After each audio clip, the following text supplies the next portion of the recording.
Hi hello ನಮಸ್ಕಾರ ಎಲ್ರಿಗೂ ManeMaddhu ಚಾನಲ್ಗೆ ಎಲ್ಲರಿಗೂ ಸ್ವಾಗತ. ನಮಗೆ ಶೀತ ಆಗೋದಕ್ಕೆ ಆ ಸೀಸನ್ ಈ ಸೀಸನ್ ಅಂತ ಏನೂ ಇಲ್ಲ ಅಲ್ವಾ. ಚಳಿಗಾಲದಲ್ಲಿ ಮಳೆಗಾಲದಲ್ಲಿ ಒಂದು ರೀತಿಯಲ್ಲಿ ತಂಪಾಗಿ ಶೀತ ಆದರೆ ಈ ಬೇಸಿಗೆಯಲ್ಲಿ ಉರಿ ಬಿಸಿಲಿಗೆ ತುಂಬ ಹೀಟ್ ಆಗಿ ಕೂಡ ಒಂದು ರೀತಿ ಉರಿ ಶೀತ ಥರ ಆಗುತ್ತೆ. ಸೊ ಈ ಉರಿ ಶೀತ ಆದಾಗ ಏನು ಮಾಡೋದಂತ ಗೊತ್ತಾಗೋದಿಲ್ಲ. ತಂಪು ಮಾಡೋದಾ ಅಥವಾ ಹೀಟ್ ಆಗಬೇಕಾ ಅಥವಾ ಏನಂತ ಕನ್ಫ್ಯೂಸ್ ಆಗುತ್ತೆ ನಮಗೆ ಕೆಲವೊಮ್ಮೆ. ಸೊ ಆ ಉರಿ ಶೀತಕ್ಕೆ ಬೇಸಿಗೆಯಲ್ಲಿ ಎಸ್ಪೆಷಲಿ ಬರುವಂತಹ ಅಲರ್ಜಿ, ಸೀನು, ಶೀತ ಇದೆಲ್ಲದಕ್ಕೂ ಒಂದು ಬೆಸ್ಟ್ ಮೆಡಿಸಿನ್ ಅನ್ನು ಇವತ್ತು ಹೇಳ್ತಾ ಇದ್ದೀನಿ. ಈ ವಿಡಿಯೋನ ಮಿಸ್ ಮಾಡದೆ ಕೊನೆ ತನಕ ನೋಡಿ.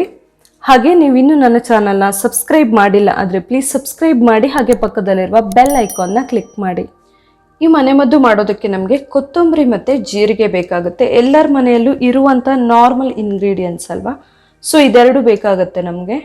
ಫಸ್ಟಿಗೆ ಒಂದು ಕುಟ್ಟಾಣಿಗೆ ನಾನು 1 ಚಮಚ ಆಗುವಷ್ಟು ಕೊತ್ತಂಬರಿ ಅಥವಾ ಧನಿಯಾ ಕಾಳುಗಳನ್ನು ಹಾಕ್ಕೊಳ್ತಾ ಇದ್ದೀನಿ. ಹಾಗೆಯೇ ಅರ್ಧ ಚಮಚ ಆಗುವಷ್ಟು ಜೀರಿಗೆ, 1 ಟೀ ಸ್ಪೂನ್ ಕೊತ್ತಂಬರಿ ಹಾಗೂ ಅರ್ಧ ಟೀ ಸ್ಪೂನ್ ಆಗುವಷ್ಟು ಜೀರಿಗೆನ ಹಾಕ್ಕೊಳ್ತಾ ಇದ್ದೀನಿ. ಇದನ್ನು ಚೆನ್ನಾಗಿ ಜಜ್ಕೊಳ್ಬೇಕು. ಫೈನ್ ಪೌಡರ್ ಬೇಕಂತ ಇಲ್ಲ, ಸ್ವಲ್ಪ ಕರೆಕ್ಟಾಗಿ ತರಿ ಆದರೂ ಕೂಡ ಸಾಕು. ನಾವು ಬೇಕಂದ್ರೆ ಇದನ್ನ ರೆಗ್ಯುಲರ್ ಆಗಿ ಕೂಡ ಯೂಸ್ ಮಾಡ್ಬೋದು, ಹಾಗಾಗಿ ಪೌಡರ್ ಜಾಸ್ತಿ ಮಾಡಿ ಇಟ್ಕೊಂಡ್ರು ಏನು ಪ್ರಾಬ್ಲಮ್ ಇಲ್ಲ ನಮಗೆ. ಇದಿವಾಗ ತರಿಯಾಗಿ ಪುಡಿ ಆಗಿದೆ, ಇಷ್ಟ ಆದರೆ ಸಾಕು ನಮಗೆ. ಈ ಥರ ಆಗಿದೆ ನೋಡಿ. ಈಗ ಫಸ್ಟಿಗೆ ಒಂದು ಪಾತ್ರೆ ತಗೊಂಡು ಅದಕ್ಕೆ 200 ml ಆಗುವಷ್ಟು ನೀರನ್ನು ಹಾಕ್ಕೊಳ್ತಾ ಇದ್ದೀನಿ. ಇದನ್ನು ಇವಾಗ ಬಿಸಿಗಿಟ್ಕೊಳ್ಬೇಕು. ನೀರು ಸ್ವಲ್ಪ ಬಿಸಿ ಆಗಬೇಕು. ಹಿಂಗೇನೆ ಫಸ್ಟಿಗೆ ನೀರು ಸ್ವಲ್ಪ ಬಿಸಿ ಆಗ್ತಾ ಇದ್ದಂಗೆ ನಾವು ಪೌಡರ್ ಮಾಡಿ ಇಟ್ಕೊಂಡಿರೋದನ್ನ ಹಾಕ್ಕೊಳ್ಬೇಕು. ಇದನ್ನ ಚೆನ್ನಾಗಿ ಮಿಕ್ಸ್ ಮಾಡ್ಕೊಳ್ಬೇಕು. ಮಿಕ್ಸ್ ಮಾಡಿ ಇದನ್ನ ದೊಡ್ಡ ಉರಿಯಲ್ಲೇ ಫಸ್ಟಿಗೆ ಒಂದು ಕುದಿ ಬರೋಕೆ ಬಿಡಬೇಕು. ನಾರ್ಮಲ್ ಆಗಿ ಉರಿ ಶೀತ ಆಗೋದು ಅಂತಂದರೆ ತುಂಬ ಮೂಗೆಲ್ಲ ಉರಿ ಇರುತ್ತೆ, ಅದ್ರ ಜೊತೆಯಲ್ಲಿ ಮೂಗು ಬ್ಲಾಕ್ ಆಗುತ್ತೆ. ಇನ್ನು ಕಣ್ಣಲ್ಲಿ ತುಂಬಾ ನೀರು ಬರ್ತಾ ಇರುತ್ತೆ ಪದೇ ಪದೇ. ಹಾಗೆಯೇ ಕೆಲವೊಬ್ಬರಿಗೆ ಗಂಟ್ಲು ಕೂಡ ಡ್ರೈ ಆಗಬಹುದು. ಅದೇ ರೀತಿ ಒಣಕೆಮ್ಮು ಕೂಡ ಸ್ಟಾರ್ಟ್ ಆಗುತ್ತೆ ಗಂಟ್ಲು ಒಣಗಿದಾಗ.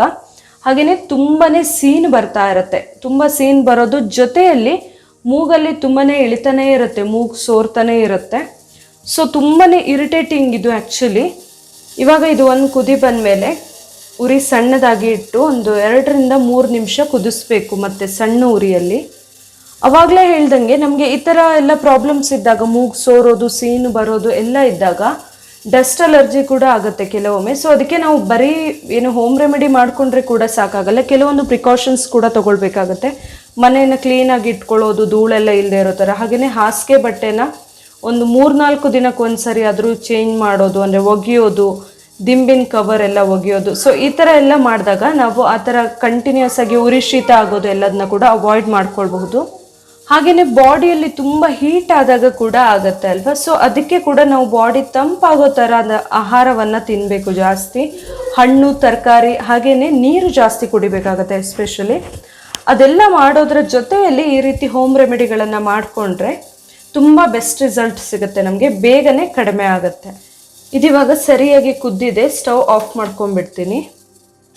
ಇವಾಗ ಇದನ್ನ ಸೋಸ್ಕೊಳ್ತಾ ಇದ್ದೀನಿ. ನೀವು ಇದಕ್ಕೆ ಟೇಸ್ಟ್ಗೆ ಬೇಕಂದರೆ ಸ್ವಲ್ಪ ಬೆಲ್ಲ ಕೂಡ ಆ್ಯಡ್ ಮಾಡ್ಕೊಳ್ಬಹುದು, ಕುದೀತಾ ಇರುವಾಗಲೇ ಹಾಕ್ಕೊಳ್ಬಹುದು. ತುಂಬ ಜಾಸ್ತಿ ಹಾಕಿದರೂ ಚೆನ್ನಾಗಿರೋದಿಲ್ಲ, ಸ್ವಲ್ಪ ಆ್ಯಡ್ ಮಾಡಿಕೊಂಡ್ರೆ ಟೇಸ್ಟ್ ಚೆನ್ನಾಗಿ ಬರುತ್ತೆ. ಹಾಗೆಯೇ ಇನ್ನು ಕೆಲವರಿಗೆ ಇದನ್ನ ಹೀಗೆ ಕುಡಿಯೋಕ್ಕೆ ಇಷ್ಟ ಆಗಲ್ಲ ಅಂತ ಅನಿಸಿದರೆ ಸ್ವಲ್ಪ ಹಾಲನ್ನು ಕೂಡ ಮಿಕ್ಸ್ ಮಾಡ್ಕೊಳ್ಬಹುದು, ತುಂಬ ಟೇಸ್ಟಿನೂ ಆಗಿರುತ್ತೆ. ಹಾಲು ಕೂಡ ಆರೋಗ್ಯಕ್ಕೆ ಒಳ್ಳೆಯದು, ದೇಹದ ತಂಪಿಗೆ ಕೂಡ ಒಳ್ಳೆಯದು. ಸೊ ಈ ಥರ ಇದನ್ನು ಮಾಡಿ ಕುಡಿಯೋದ್ರಿಂದ, ಈಗ ನಿಮಗೆ ಬಿಸಿ ಕುಡಿಯೋಕ್ಕೆ ಇಷ್ಟ ಆದರೆ ಇದನ್ನ ಹೀಗೇ ಕುಡಿಬಹುದು. ಇಲ್ಲ ಬಿಸಿ ಕುಡಿಯೋಕ್ಕೆ ಇಷ್ಟ ಇಲ್ಲ ಅಂತಾದರೆ ಸ್ವಲ್ಪ ಉಗುರು ಬೆಚ್ಚಗಾದ್ಮೇಲೆ ಇದನ್ನು ಕುಡಿಬಹುದು. ನೀವು ರೆಗ್ಯುಲರ್ ಆಗಿ ಕೂಡ ಇದನ್ನು ಕುಡಿಬಹುದು, ಆರೋಗ್ಯಕ್ಕೆ ತುಂಬಾ ಒಳ್ಳೆಯದು. ಯಾವ ಸೀಸನ್ ಅಂತ ಕೂಡ ಇಲ್ಲ, ಬೇಸಿಗೆಯಲ್ಲೂ ಕುಡಿಬಹುದು, ಮಳೆಗಾಲ, ಚಳಿಗಾಲ ಯಾವಾಗ ಬೇಕಾದರೂ ಕುಡಿಬಹುದು. ಸೊ ನಾವು ಪೌಡರ್ ಮಾಡಿ ಇಟ್ಕೊಂಡ್ಬಿಟ್ರೆ ಪ್ರತಿದಿನ ಒಂದು 5 ನಿಮಿಷದ ಕೆಲಸ ಅಷ್ಟೇ, ಕುದಿಸೋದು, ಕುಡಿಯೋದು. ಸೊ ಸಮ್ಮರಲ್ಲಿ ಕಾಡುವಂತಹ ಶೀತದ ಸಮಸ್ಯೆ, ಸೀನು ಬರೋದು ಎಲ್ಲದಕ್ಕೂ ಕೂಡ ಇದೊಂದು ಬೆಸ್ಟ್ ಮನೆಮದ್ದು ಅಂತಲೇ ಹೇಳ್ಬೋದು.